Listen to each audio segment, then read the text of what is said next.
Since a lot of subscribers liked the pilot episode, finally here's the second episode of Gaming Wars.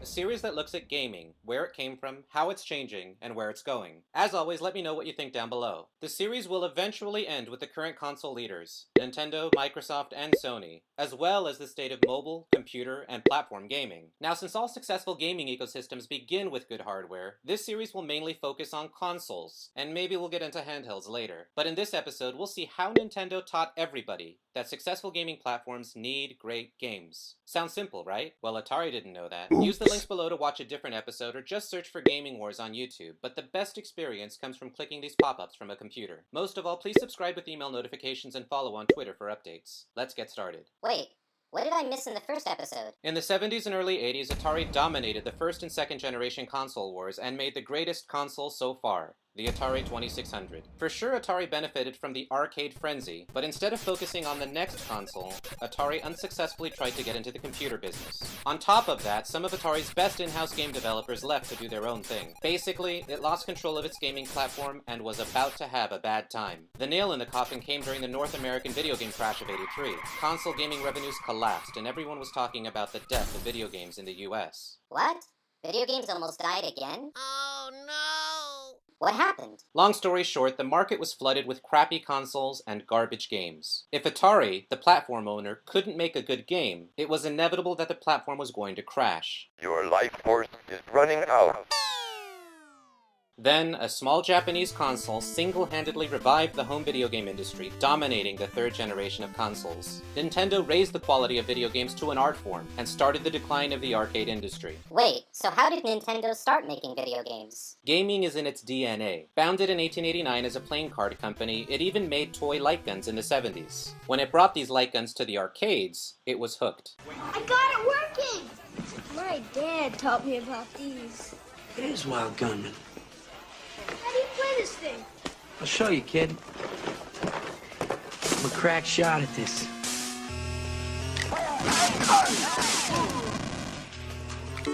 You mean you have to use your hands? That's like a baby's toy. Baby's toy.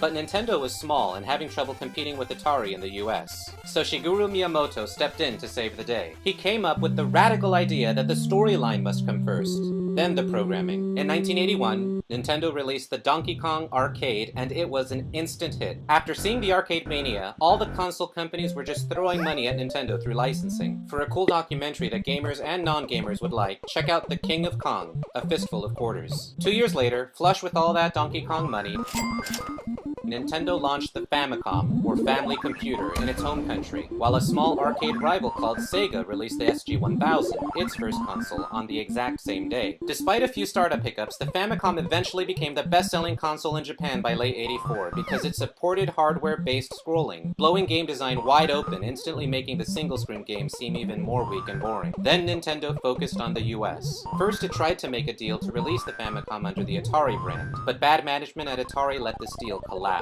Then, at CES, Nintendo publicly announced the most revolutionary console for North America, the Nintendo Entertainment System. But no one was interested. The media called it a miscalculation on Nintendo's part, but they just didn't give up. So in the fall, Nintendo sales reps literally went door to door to toy stores throughout New York City asking to set up displays, and even promising to buy back any unsold inventory. No keynote event, no rumors, just some sales reps practically begging toy stores to carry what would become the greatest console ever. Well, how did Nintendo eventually rule the gaming world? Two things: great marketing and tight control over its software platform. That sounds familiar. For marketing, all the commercials showed the robotic operating buddy and the lightning gun that shipped with the deluxe version, even though they ended up working with just a few games. Will you be the one to witness the birth of the incredible Nintendo Entertainment System? The one to play with Rob, the extraordinary video robot, batteries not included. He helps you tackle even the toughest challenge. Will you be the first to raise the incredibly accurate Zapper and play games like Duck Hunt or action-packed Hogan's Alley and high-flying Kung Fu, each sold separately? Will you be the one to experience the Nintendo Entertainment System? Comes with Rob, Zapper, Control Deck, 2 controllers, Gyromite, and Duck Hunt.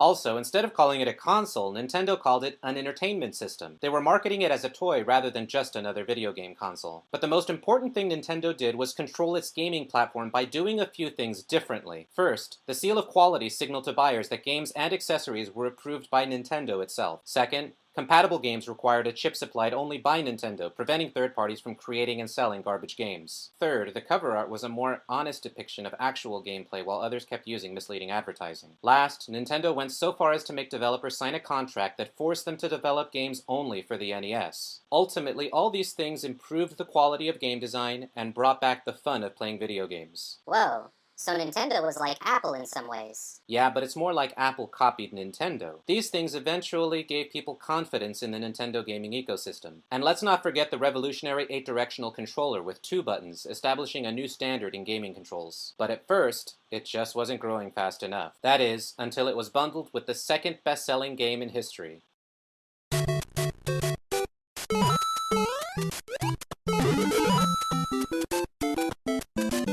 And Nintendo got help with national distribution from a popular toy company at the time. And once the hardware got out, great content soon followed. Miyamoto's follow-up masterpiece, The Legend of Zelda, created a new experience that arcades just couldn't compete with. You could build up your character with weapons, explore the world, and save your progress with the new goal being to complete the story, not hit a high score. Also, Nintendo released Metroid while Konami came out with Castlevania, Capcom introduced Mega Man, and Square Enix, a game development company on the verge of bankruptcy, took one more shot on a game called Final Fantasy. With the home console game market growing again, Sega got another shot with the Master System. It used its reputation as a great arcade company to position the Master System as the superior arcade at-home experience, but they still didn't have a flagship game that brought excitement to the Sega platform. Plus, Nintendo had exclusivity contracts on its developers. In '87, Metal Gear was ported to the NES, and in '88, the Nintendo Power magazine came out. In the end, Nintendo won 80% of the global market, Sega squeaked by with 15%, and the dying Atari brand held on to 5%. Building off the success of the NES, Nintendo released the Game Boy, basically creating the mobile gaming market, but let's save that for a different series. So the NES, the most successful console in history, paved the way for one of the most innovative decades in game development and marked the beginning of the end for arcades. Even though the competition was down and out for the count, the weak and battered Sega was about to compete where Nintendo didn't, launching the 4th generation of 16-bit consoles and creating video games for a maturing gamer audience.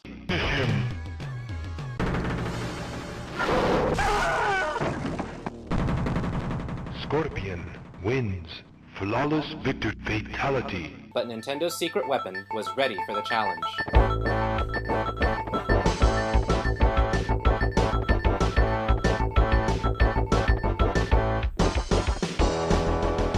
But we'll save that for the next episode. What was your first console? Any favorite games? Leave a comment below. Stay tuned as we continue the series all the way up to the 7th generation of consoles coming out soon, while highlighting game platforms that are pushing innovation in mobile and social today. To find the best prices for video game stuff, please support the channel by clicking the Amazon links below and saving any good deals to your cart. Also, coming up in Game Wars 2013, I hope to go over how the Nintendo Wii U platform compares to everything that Nintendo has done so far. Thanks for your feedback in every video, and hit that like button if you approve this episode. If you're a new viewer, please like, comment, share, and subscribe with email notifications to join My Next Appliance, where we try to keep up with innovation everywhere and the companies behind it. You can also follow on Twitter for news and good tech deals.